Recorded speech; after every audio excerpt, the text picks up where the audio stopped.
Well, they find a way to lose another game in different fashion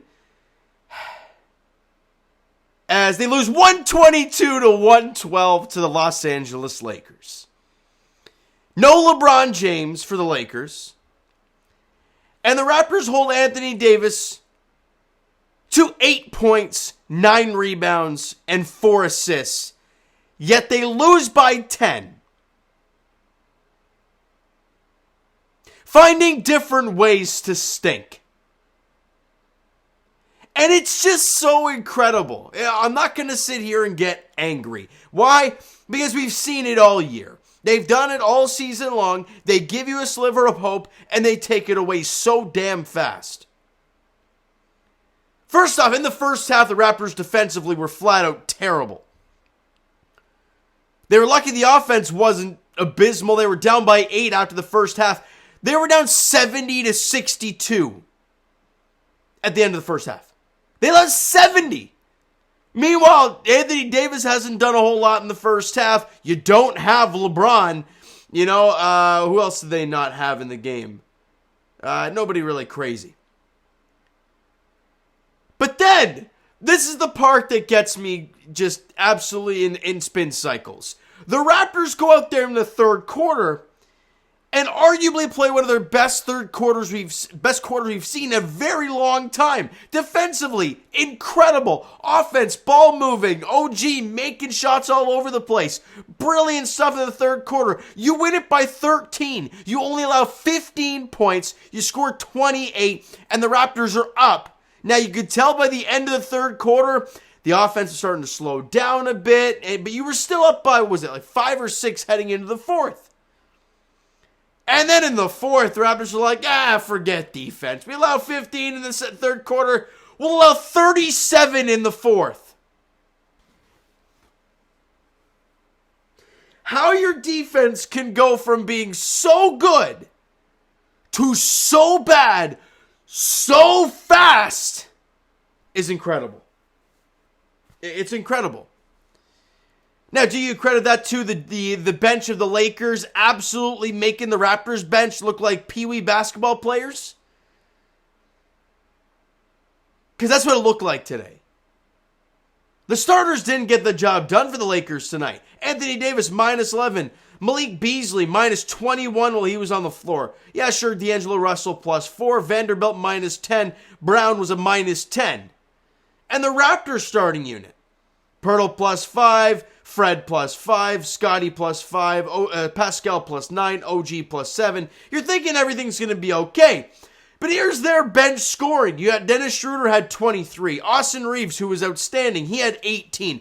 Rui Hachimura had 16 in the game. And let me read their plus minuses.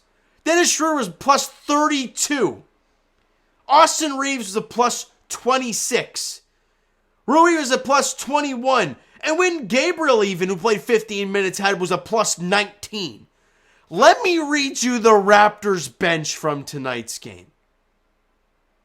Your leading scorer, Chris Boucher, and Precious, with 5.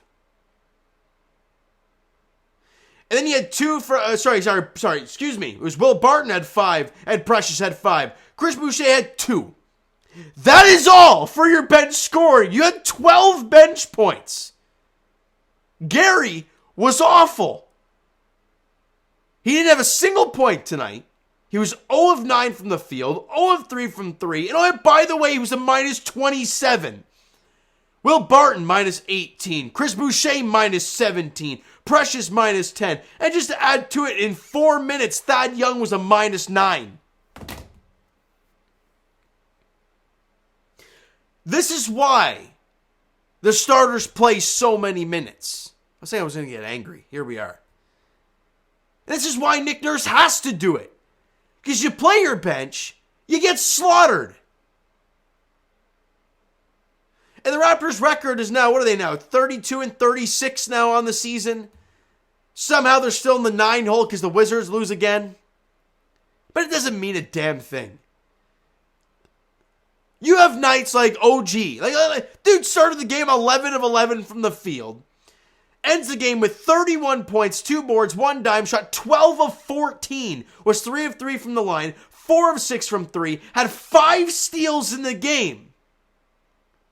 And Scotty Barnes put up a career-high 32, had 9 boards, 7 assists, shot 13 of 19, was 5 of 6 from the line, was 1 of 4 from 3, had a steal, was a +5, yet you lose by 10.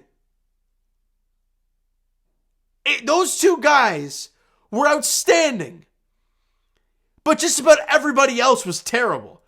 Jakob Poeltl took 17 shots. He was 8 of 17. I don't know, all the bunnies he was missing.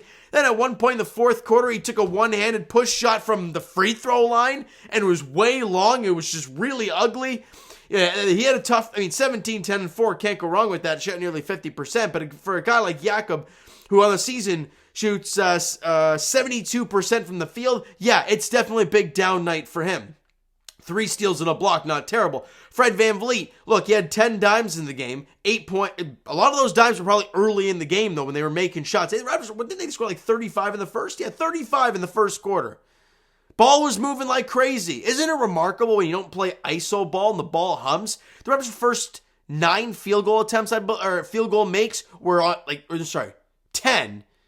They had 9 assists off of it. Ball humming. But then it goes away.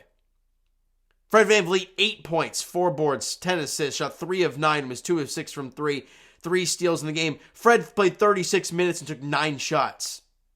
I'll get it with Scotty and OG taking those shots. I understand it, I guess, but in the end, Jakob Poeltl taking 17 shots. That's kind of wild. Scotty, we already talked about him. He was outstanding. Pascal Siakam. We know what the numbers were earlier in the season, but Pascal recently has been terrible. The last time he scored over 22 points, let's say, was February 26th in Cleveland. Since then, he's scored 20, 13, 15, 19, 20, and that 20-point performance he had to play 41 minutes to get. And today against the Los Angeles Lakers, Pascal had 12 points, 4 boards, 2 assists, shot 5 of 13, was 2 of 5 from 3. And I don't know how many bunnies he missed. It went from Scotty and OG playing phenomenal. And you could say Jakob did a decent job. And Fred, sure, early in the game, moving the ball really nicely. But other than that, Pascal didn't give you anything on offense. He had 2 assists as well, so the ball wasn't humming. Yak struggled to his standards from the field. Fred took 9 shots, only hit 3 of them. Didn't score in double figures. No, he had 8. And your bench gave you nothing. I'm sorry, but you hold LeBron James to nothing because the guy doesn't play. AD gets 8 points. Let me rephrase this. He has 8 points. Anthony Davis averages 26.5 a game. He had 8, and you allowed 122 and lost by 10. I'm not even going to go through the team stats. I'm going to leave you guys with that one because nothing really else is glaring. I'm just quickly looking at them, see if anything jumps out. No, it doesn't. That was pitiful. But again, as Raptor fans, we've seen this basically all year long. They find ways to hurt you. The next game for the Raptors is not until Tuesday. They have Saturday, Sunday, Monday off before they finally come back home. The late games are done, thank goodness. We stayed up to watch these last 2 games, which is great. He's taking the Denver Nuggets at Scotiabank Arena on Tuesday at 7:30. I don't know. We'll see what happens there. That's all I got to say, all right? So you know what, guys? That's going to do it for this one. You enjoy the video and not the game. Or enjoy the third quarter, I'll put it that way. Smack the like button, do appreciate it. Hit the subscribe button. You guys not already comment down below your thoughts on the video, thoughts on the game, what you like, what you not like from the game for the Toronto Raptors. The Twitter and Instagram links are down below, so follow up, send me a DM, guys, with that great stuff. The Discord link is down below as well, so follow up there if you guys have not done so already. And I'll talk to you guys, actually, the TikTok link's down below, and I'm definitely making a quick one after this. And the link is down below for that. And I will talk to you guys, Jay's Edition Wednesday, wrapping up obviously this week's games. The Leafs tomorrow night as they are host the Edmonton Oilers at Scotiabank Arena. Finally getting some early games for them, which is nice.